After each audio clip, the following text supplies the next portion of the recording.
বাংলাদেশের ইউটিউব দুনিয়ার এক সময়কার প্রভাবশালী তৌহিদ আফ্রিদি এখন ভয়ঙ্কর সব অভিযোগে ঘেরা এক নাম। সবার মুখে মুখে থাকা সেই সব অভিযোগে তিনি আজ পুরো ইন্ডাস্ট্রির এক ফ্যাসিস্ট। ভুক্তভোগী ইউটিউবার তাহমিদ সামিনের দাবি, আফ্রিদির কারণে তিনি শুধু মানসিক নন, শারীরিক নির্যাতনেরও শিকার হয়েছেন। তার বর্ণনায় উঠে এসেছে রাতের আধারে একাধিকবার আটক, ইসিবি চত্বরের ওয়াসি টাওয়ারে নিয়ে যাওয়া, ঘন্টার পর ঘন্টা নির্যাতন ও সেই সাথে গুমের হুমকি।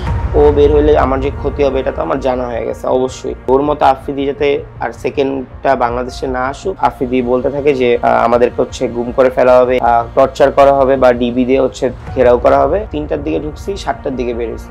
তো অনবরত আমাকে থাপ্পড় মারা হইতেছে, অনেকভাবে প্রেশারাইজড করা হইতেছে। আফ্রিদি বলতে থাকে যে আমাদেরকে গুম করে ফেলা হবে, এই করে ফেলা হবে, মানে টর্চার করা হবে বা ডিবি দিয়ে ঘেরাও করা হবে। তাড়াতাড়ি আমি তোদেরকে বাঁচাবো, মানে বেসিক্যালি আমি তো কথা বলছি, তা আমাকে বাঁচাবো, আর তোকে অনেকভাবে খুঁজতেছে। এবং কয়েকটা ব্রিগেডিয়ার কবির ওনারা মেসেজও দেওয়া স্টার্ট করে ফাহিম ভাইকে যে এই ছেলেটা কোথায়, ওকে আমাদের লাগবে, ওর নেম আর নাম্বার দাও। মানে এমনভাবে বলে যে মনে হয় নেম আর নাম্বার পাইলে তারা আমাকে ট্রেস করে ক্ষতি করবে। আমাকে ইসিবি চত্বরের ওয়াসি টাওয়ারে পিএমও অফিস এনটিএমসি লেখা। সো ওখানে মানে এই অফিসটা যা বুঝলাম যে ওর আন্ডারেই চলে, যে এখানে আসলে বেসিক্যালি শেখ হাসিনার ভিডিও বা সরকারের পক্ষে যে ভিডিওগুলো এগুলো সব এই অফিসে হ্যান্ডেল করা হয়। তো অনবরত আমাকে থাপ্পড় মারা হইতেছে, অনেকভাবে প্রেশারাইজড করা হইতেছে, তুই আর কি করস। অভিযোগ এখানেই শেষ নয়। ইউটিউবারদের ইনফ্লুয়েন্স করার নামে ক্ষমতার অপব্যবহার। জুলাই আন্দোলনের সময়ে সরকারের পক্ষে ইনফ্লুয়েন্সারদেরকে কিনে নেওয়ার চেষ্টাও করেছিল আফ্রিদি। যুক্তরাষ্ট্রের 1 নম্বর জিম চেইন গোল্ডস জিম এখন আবারও বাংলাদেশে।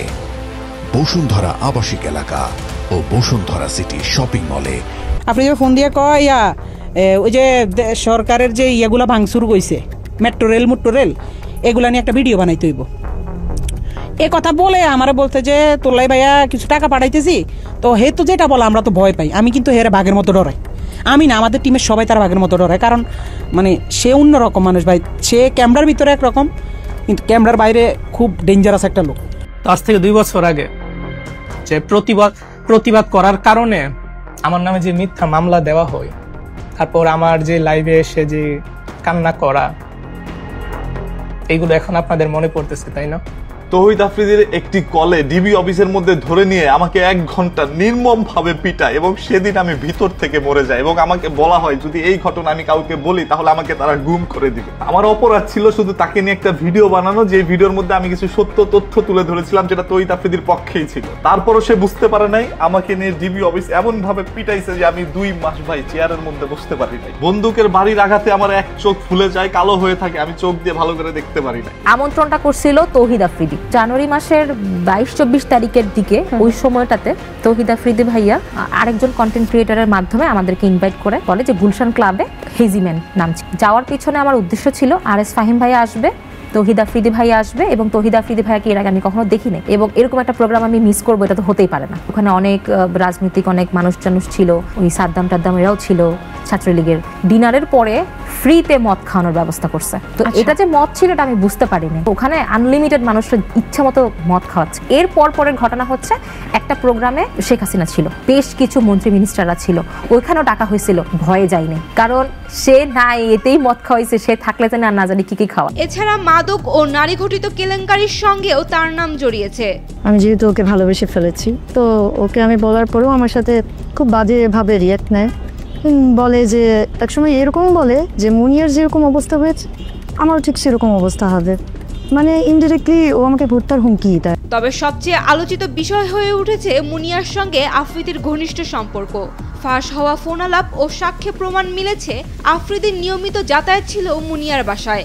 এসব আলাপ প্রকাশ্যে আসার পর মুনিয়ার মৃত্যুকে ঘিরে নতুন প্রশ্ন উঠেছে।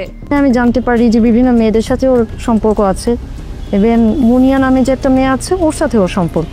এমনকি আফ্রিদির প্রাক্তন প্রেমিকাও অভিযোগ করেছেন সম্পর্ক ভাঙার পর তাকে হত্যার হুমকি দেওয়া হয়। তিনি দাবি করেন ডিবি অফিসে ডেকে তাকে গায়েব করার মতো ভয় দেখানো হয়েছিল এবং হুমকি দেওয়া হয়েছিল তার পরিণতিও মুনিয়ার মতো হবে। কি জানি মাত্র বললাম, এটা রিপিট করো। বলছে রসকস থাকবে না, মানে তুমি টাইম দিবা না, এটা তো আছেই। ও রসকস থাকবে না বিয়ের পর? বিয়ের আগে লস্ট করতে বিয়ে করতে আরো দূরে ঠিক আছে উনি কিভাবে বললো? ওনাকে আমি কি তোমার উপরে কিছু? হ্যালো হ্যাঁ, কোথায় তুমি? হ্যালো হ্যাঁ, কই কি করো? এই যে আমি রাত্রেবেলার মধ্যে আসতেছি। ও, কোথায় আসবা? তোমার টিকটক রাতে আচ্ছা ঠিক আছে, ফোন দিও, আগে জানাও। আফ্রিদি ও মুনিয়ার ব্যক্তিগত কিছু ফোন আলাপও প্রকাশিত হয়, যেখানে আফ্রিদিকে মাতাল অবস্থাতেও মুনিয়ার সঙ্গে দেখা করার পরিকল্পনা করতে শোনা যায়। সামাজিক মাধ্যমে এসব আলাপ ছড়িয়ে পড়ায় শুরু হয়েছে তুমুল আলোচনার সমালোচনা। হ্যাঁ, কোথায় তুমি? অফিস কাজে। অফিস থেকে গাড়ি চালাও? না অফিস। আচ্ছা, তো এখন কি করবো বলো একটু? কি করবো মানে বুঝিনি। মানে আজকে দেখা করবেন আমার সাথে একটু? রাত্রে না, আমি মানে মাত্র ইন্টারকন্টিনেন্টাল থেকে বেরোচ্ছি। হ্যাঁ, আমার কথা হচ্ছে আমি আসতে পারবো, কোনো সমস্যা নেই, কিন্তু আমি একটু ড্রাঙ্ক। চলবে হবে না, সমস্যা কি? আচ্ছা ওই কথা বলতে পারো না? হইছে মাইকাবা। হ্যাঁ, বুঝি নাই। মাইকাবা গাদা কেন? তুমি এত ন্যাচারাল ভাবে কথা বলতে পারতা? হ্যাঁ, আমি ন্যাচারালি কথা বলি। হ্যাঁ, কি করো? আচ্ছা যাক, একটু 1%। হ্যাঁ, এটা আমি একটু জানালাম। আর এই আমি সবশেষে উঠেছে আরো ভয়ঙ্কর অভিযোগ। ডিবি হারুনের ছত্রছায়ায় আফ্রিদি পেতেন সব অপরাধের লাইসেন্স, বিনিময়ে ফাঁদে আটকানো তরুণীদের ব্যবহার হতো ক্ষমতাশীল মহলের মনোরঞ্জনে।